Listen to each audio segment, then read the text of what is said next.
Bom, pessoal, aqui vai a revisão daquela aula que muita gente não apareceu, aquela aula sobre a continuação sobre internet, intranet e alguns conceitos que a gente viu no primeiro bimestre retornam aqui e vamos um pouco mais a fundo. Então aqui a aula do segundo bimestre sobre internet. Podem olhar, está no curso, está na descrição do curso isso. A gente vai começar falando sobre internet, intranet e LAN.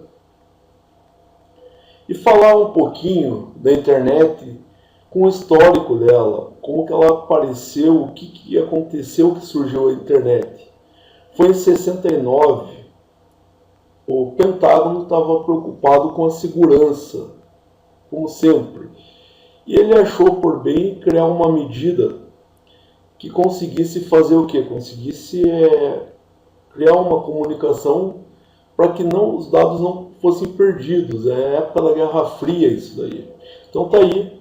A internet teve no início por um projeto chamado ARPANET, do Pentágono, em 1969. O que tinha naquela época? Medo de ataque nuclear. E como não pode perder os dados, a ideia era ligar diversas unidades do exército de tal maneira que, se uma perdesse informações, esses dados ficavam registrados em outro lugar. O projeto foi o projeto ARPA. O que é o ARPA? Advanced Research and Project Agency, ou Agência de Pesquisa e Projetos Avançados.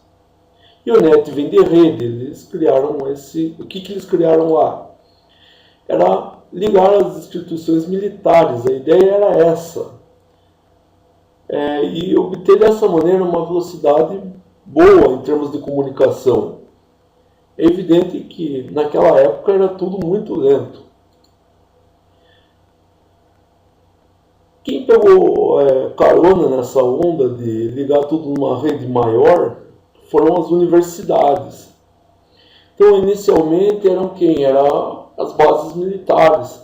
Depois entraram algumas universidades federais, estaduais, e começou a entrar gente de toda a parte do mundo nessa rede. Era bem diferente do que a gente conhece hoje. O grande contexto aí da ARPANET foi o desenvolvimento de uma nova família de protocolos. Antes era uma família chamada ISO. Depois eles mudaram, que em inglês é a OSI, né? Eles mudaram isso daí e criaram uma família de protocolos intitulada TCP/IP. Então, o projeto ARPANET teve como um dos seus fundamentos o desenvolvimento de uma nova família de protocolos, conhecido como TCP/IP. No fundo, é uma simplificação do que se tinha antes. Antes tinha 7 camadas, depois foi feita uma família de protocolos mais rápida, com apenas 4 camadas. Então, estou falando aí, ao contrário da família OSI, a família de protocolos TCP/IP apresenta 4 camadas. E é uma simplificação dessas 7 camadas.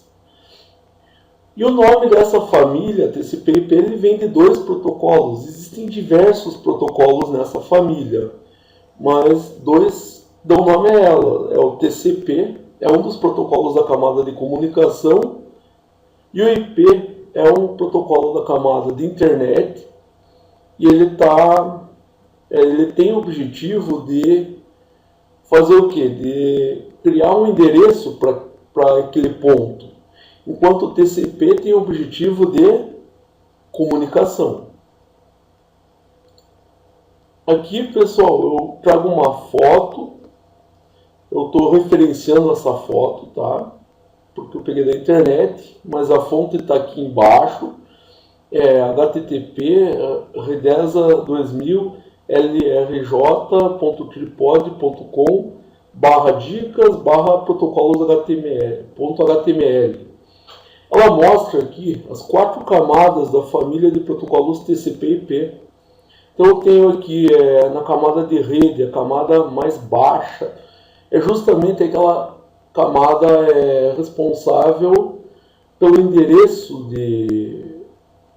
da máquina, o endereço físico, o chamado MAC, é literalmente ligada com a parte de hardware, essa camada, chamada camada de rede.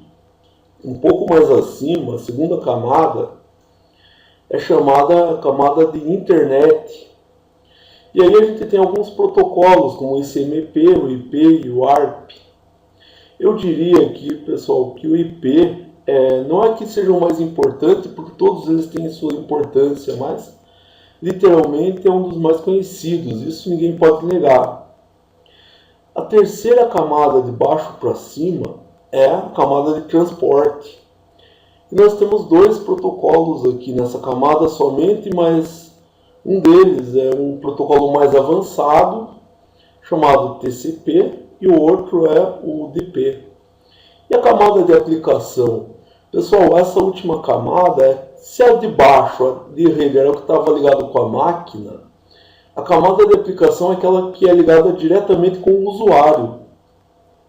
Então aqui a gente tem o protocolo HTTP, que é um protocolo usado literalmente para internet, para você acessar uma página, você coloca HTTP alguma coisa. Tem o IMAP, tem o FTP, que é o File Transfer Protocol, que é um protocolo de transferência de arquivo, que aparecia bastante, o NTP, o SMTP, dentre outros, como o POP, POP3, que são os responsáveis pelo recebimento de e-mails. O STMTP é o protocolo responsável pelo envio de e-mails. E o que é interessante nessa arquitetura TCP/IP é que esses protocolos da camada de aplicação, quando você vai programar ele, ou depois quando você vai usar, existe um certo espaço na memória que ele ocupa, e a alocação desse espaço na memória é dito porta. Isso é uma maneira de você conseguir abrir diversas aplicações ao mesmo tempo.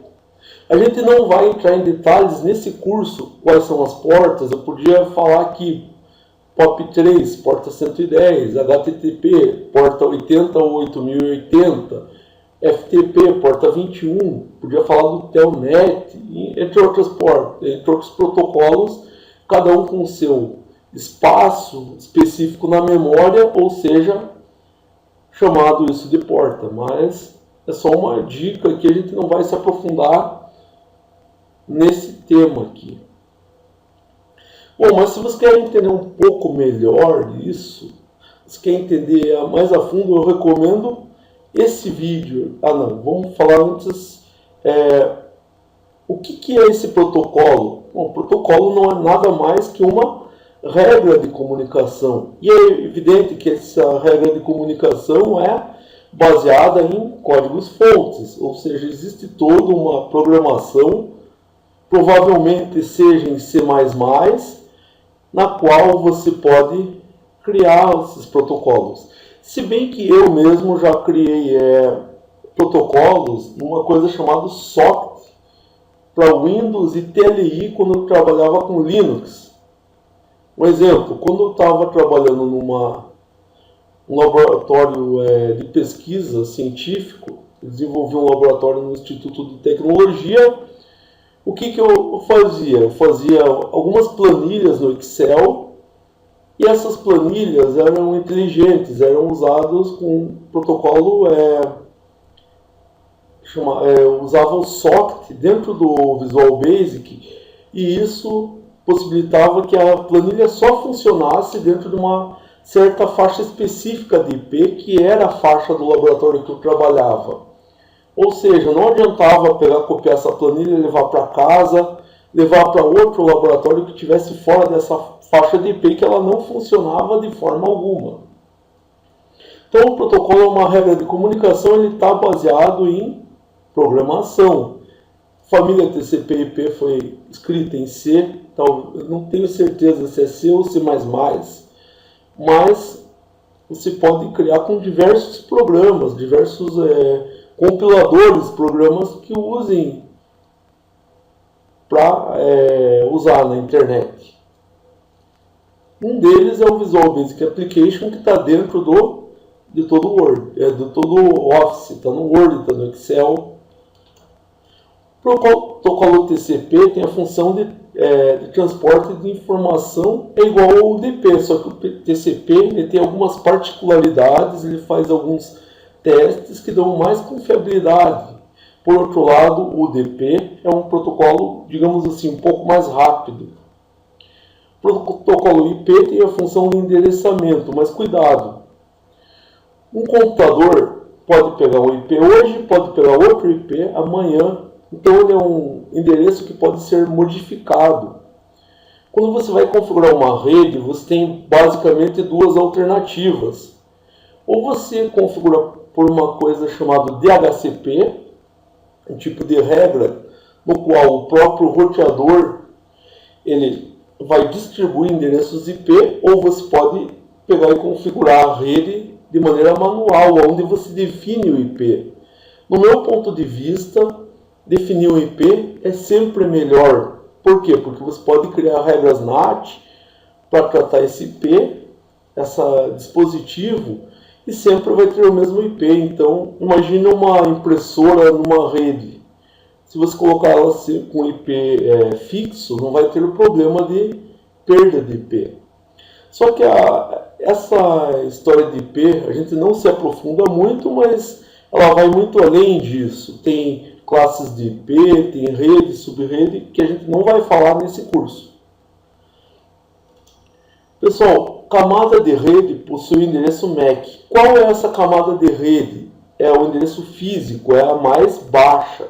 Vamos voltar aqui para relembrar como que era no slide anterior.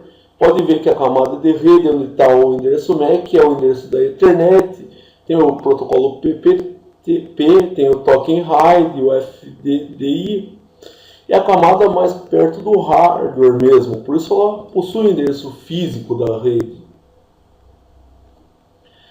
Pessoal, e ainda um lembrete aqui que enquanto o protocolo IP pode mudar, o endereço MAC não. Para você mudar o endereço MAC, você vai ter que mudar o hardware. Por exemplo, vai ter que mudar a placa de rede de um computador, vai ter que mudar o modem daqueles computadores mais antigos. O IP não, você pode mudar de maneira arbitrária, depende da regra que você está usando, se é por DHCP ou é endereçamento manual.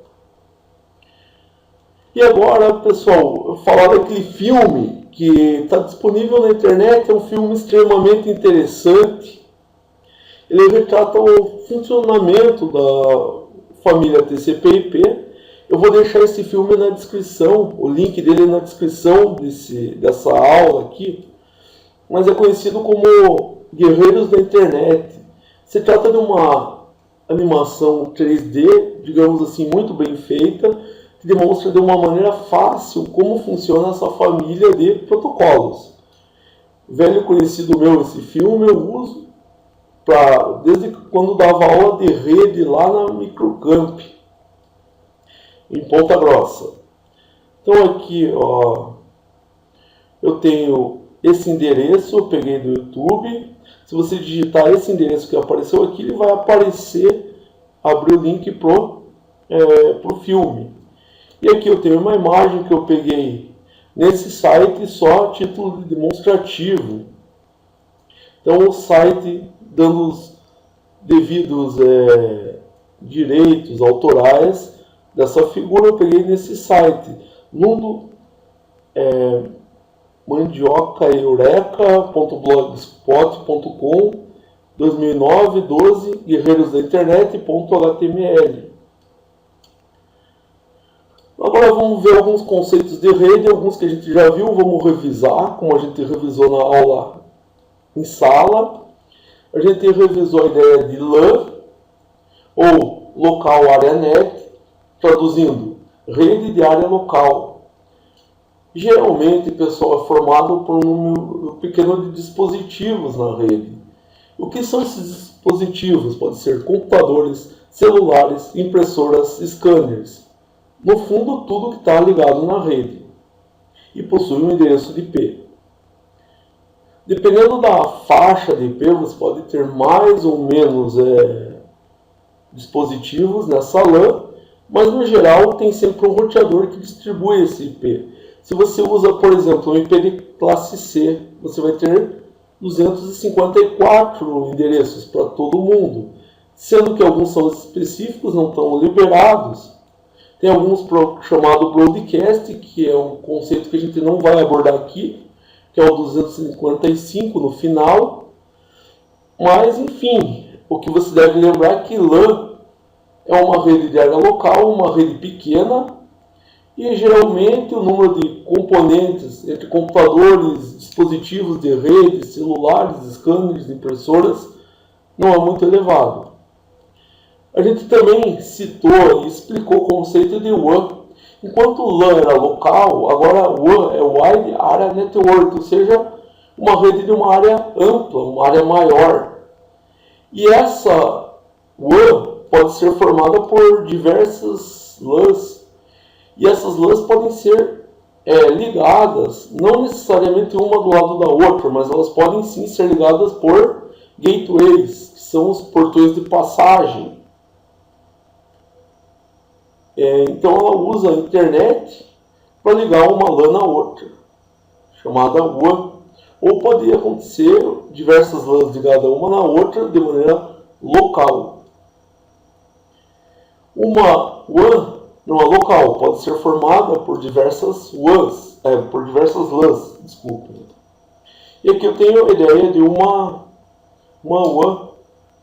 Notem que essa figura só, dando os devidos direitos, ela não foi montada por mim, ela foi baixada desse site, que é o palpitedigital.com, o que é uma rede LAN e uma rede WAN.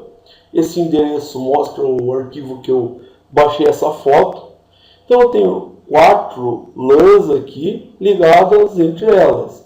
E aí você vai falar, não, mas existem formas específicas de ligar essas LANs, existe forma estrela e outras formas. Sim, mas nessa aula a gente não vai entrar nessa parte, não é tão importante assim para a administração esse conceito.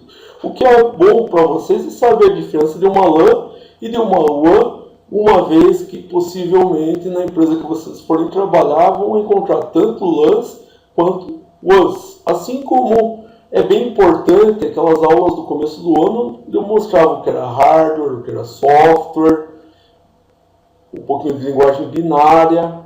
Isso realmente é importante para vocês. Vou continuar aqui, pessoal.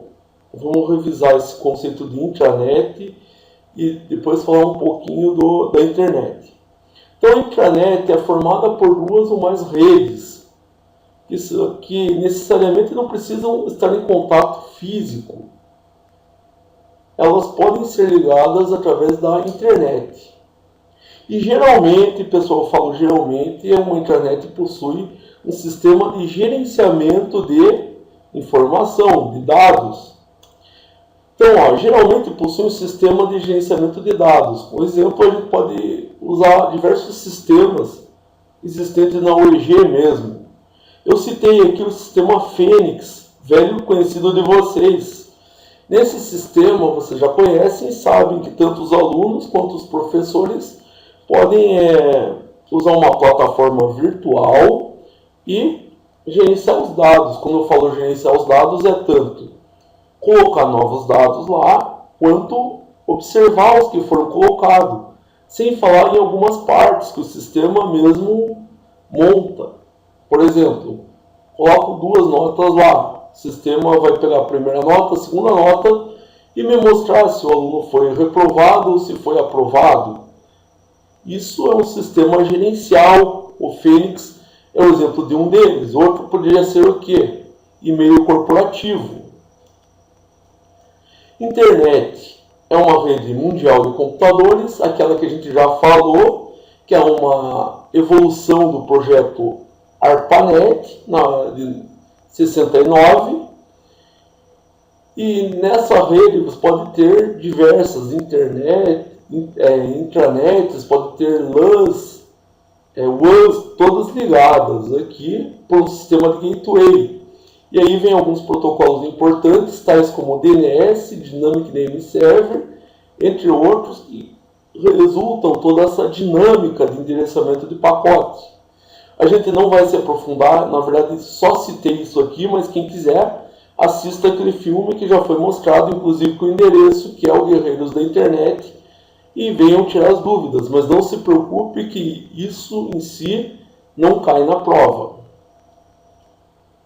Pessoal, e por último tema, foi um tema que a gente citou na sala de aula, eu acho importante vocês saberem que existem. A ideia aqui é desmistificar um pouco o que é essa superfície e o que é a chamada Deep Web.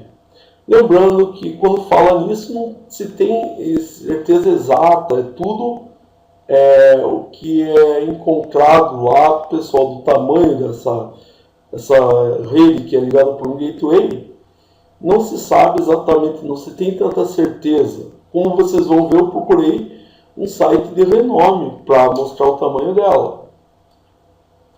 Então olha aqui, ó, existe uma lenda que afirma que a internet é composta por camadas. Isso é uma lenda.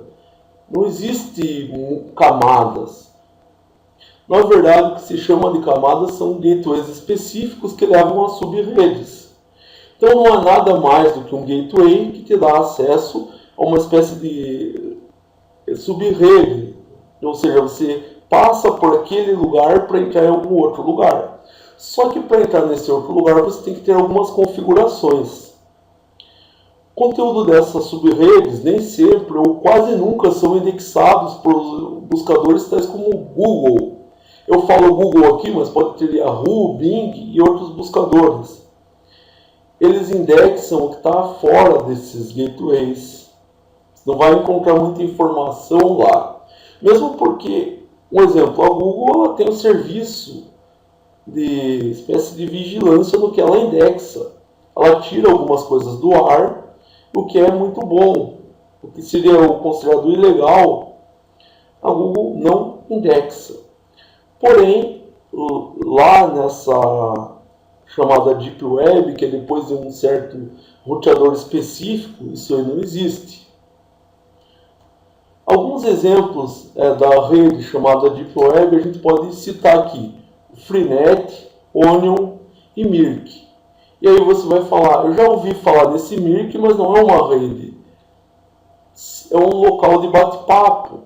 Na realidade, o que existe na camada de aplicação é um protocolo chamado IRC, que seria alguma coisa de Internet Real Chat, só que ele faz uma rede não indexada, então ele pode ser considerado uma parte dessa Deep Web, sim. Na época de 90 era muito usado isso aí por diversas pessoas com diversos objetivos até hoje. Se você procurar no Google por Mirk, você pode abaixar esse programa até com uma parte nostálgica e conversar com algumas pessoas que ainda estão conversando por lá. Pessoal, só voltando um pouquinho aqui, eu queria mostrar para vocês, principalmente falando da rede Onion. Muita gente associa diretamente a Deep Web com essa rede Onion. E aí vem a ideia de camadas, que na realidade não existe. São gateways em cima de gateways, isso sim existe. Mas se você for ver a tradução literal de Onion, seria cebola. E até essa cultura, essa espécie de lenda urbana das camadas, vem como se fosse uma camada de uma cebola. Então, saiu meio errado aqui, mas vamos lá. A mídia tratou que a Onion seria o total da Deep Web, mas isso não é verdade. Tem outras redes, tais como o caso da Freenet, do Mirk, entre outras. Para você acessar uma rede dessas, você precisa de configurações específicas no seu navegador. Então, para você acessar a Onion, você precisa fazer uma coisa. Para acessar a Freenet, precisa outra. Para acessar o Mirk, precisa outra. Tudo é uma questão de abaixar um programa correto que te dá o acesso. E agora falar um pouquinho do tamanho dessa Deep Web, que é muito maior que a superfície, essa que a Google pega. E aí surge aquela dúvida, ninguém sabe exatamente ao certo quantas vezes a Deep Web é maior do que a superfície.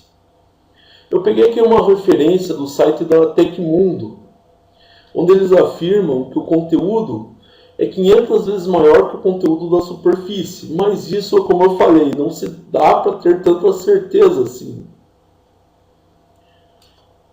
É uma foto que muitos podem ver na internet, no Google, que fala da Deep Web é essa. Deixa eu já colocar da onde eu peguei essa figura. Eu peguei do site do Tecmundo. Então, para preservar os direitos do site, está aí a fonte, que é https dois pontos, S porque é seguro, tá? Vem de segurança, esse S no final. Mas eu continuando aqui, dois pontos, barra, www.tecmundo.com.br Tecmundo explica barra 74998 traço Tecmundo, traço explica, traço tal, traço deep, traço web.html. Então eu peguei, além dessa foto, eu peguei uma referência bibliográfica de lá, tá? Esse site foi acessado hoje, inclusive, mas ele fala o seguinte, ó. Quanto ao seu tamanho, estudos afirmam que a Deep Web seja 500 vezes maior que a superfície web. Superfície aqui. Especula-se também que a parte da internet que exploramos todos os dias compreende apenas 4% do todo. O restante corresponde a uma porção submersa do iceberg. Então essa é uma citação do site Tecmundo. Aqui na foto da esquerda você pode observar a ponta da superfície que está representando que está em cima da água, que seria a superfície, onde o Google mostra muito bem, e o resto seriam domínios da Deep Web. Pessoal, tem muita coisa para falar sobre a Deep Web, a gente não vai tão a fundo assim. Aqui a nossa ideia são conteúdos explicativos, mas se você procurar no Google, no YouTube, principalmente, você pode ver um monte de relatos de pessoas que navegaram lá, vão ver coisas horríveis, vão ver coisas boas, na maioria é horrível. Enfim, lá existe uma coisa chamada anonimato, que algumas vezes propicia crimes. Então vamos dar uma olhada nisso daqui. Para entrar na rede Onion, que talvez seja uma das mais populares, ou pelo menos pelo que eu vejo o pessoal falar, é a mais popular, se faz necessário o uso do complemento do navegador Firefox, chamado Tor. Então existe um complemento do navegador Firefox chamado Tor, está disponível na plataforma Windows, Linux, Unix e derivados, e aí vai o Linux. O sistema da UEG que a gente utiliza é um Ubuntu e é um Linux, Android. Então tem gente que acessa isso por celular, de tablets também. O site que propicia baixar esse complemento é esse daqui, ó, https://www.torproject.org. E aqui eu tenho uma figura, na realidade a fonte foi do site, mas o que eu fiz foi literalmente tirar um print da tela desse site. Esse é o site do Tor Project. E aqui alguns avisos ainda, pessoal, que é o seguinte: a rede Tor possibilita um certo anonimato. O que acontece quando alguma pessoa entra lá, por passar por gateways, não é tão fácil assim para um rastreamento. Ele passa por chamado proxies. Pessoal, esses proxies, eles geralmente camuflam o IP, que é o Internet Protocol da camada de internet, e muitas vezes esse fato específico da Onion ele embaralha 4 ou 5 IPs, de tal forma que não seja possível saber de onde que saiu o pedido de um pacote para um site. Isso dificulta o tratamento. Isso é horrível pelo fato que tem pessoas mal intencionadas que usam essa parte da internet para os mais terríveis fins, para praticar todo tipo de crime. E lá você vai encontrar muita coisa ruim também. Pessoal, então só uma observação, isso é o final da aula. É o seguinte, ó, eu já coloquei em letra maior isso daqui, falar que tal anonimato tem sido motivo de crimes virtuais, ou seja, o criminoso, por achar que está protegido, ele solta aquele lado ruim dele. Não é aconselhável, se você não sabe, navegar lá, mas se algum dia você for navegar, lembre-se disso. Extremo cuidado. Se você por algum motivo for navegar lá, por qual motivo você poderia navegar lá? Tem apostilas, tem tutoriais que só tem lá, ou que lá estão muito melhores explicados. Filmes antigos, não que eu seja a favor de ninguém baixar um filme e ver sem direito autoral, como vocês viram, eu tomo todo o cuidado aqui de mostrar quando tem uma foto, o direito autoral da foto, enfim. Mas existe uma grande variedade de documentos lá que são totalmente legais, assim como existem os ilegais. Na própria internet existe isso também. O problema é que lá o modo de busca é diferente, lá não é .com.br, não é .org, lá é um endereço esquisito, .onion ou alguma outra coisa. Tem que ter muito cuidado ao entrar lá por dois motivos, para não se deparar com aquilo que você não quer ver. Por exemplo, tem pessoas que colocam fotos de canibalismo e outras coisas horríveis lá, ou vídeos, ou alguma coisa assim. E além do mais, existe uma certa quantidade de vírus. Há quem diga que lá é o grande laboratório dos vírus. Então eles soltam lá e depois isso acaba indo para a superfície de alguma maneira. Mas é isso aí, pessoal. Espero que tenham gostado dessa aula. Vocês podem ver que essa aula não foi uma aula aprofundada sobre internet. Algumas coisas ficaram bem por cima, eu entendo, mas é o que pedia aí o conteúdo que está na ementa de vocês, tá? Aqui eu tenho as diversas referências aqui, foram tiradas as fotos e aquela citação do Tecmundo. Eu ia colocar alguns livros aqui, pessoal, mas como fazer uma aula para vocês verem para estudar ia demorar mais, eu resolvi fazer apenas com endereços virtuais, o que não deve ser feito quando você faz um TCC ou um trabalho científico. É muito bom ter livros para isso. E é isso, pessoal. Espero que tenham gostado. E a gente vai ficando por aqui.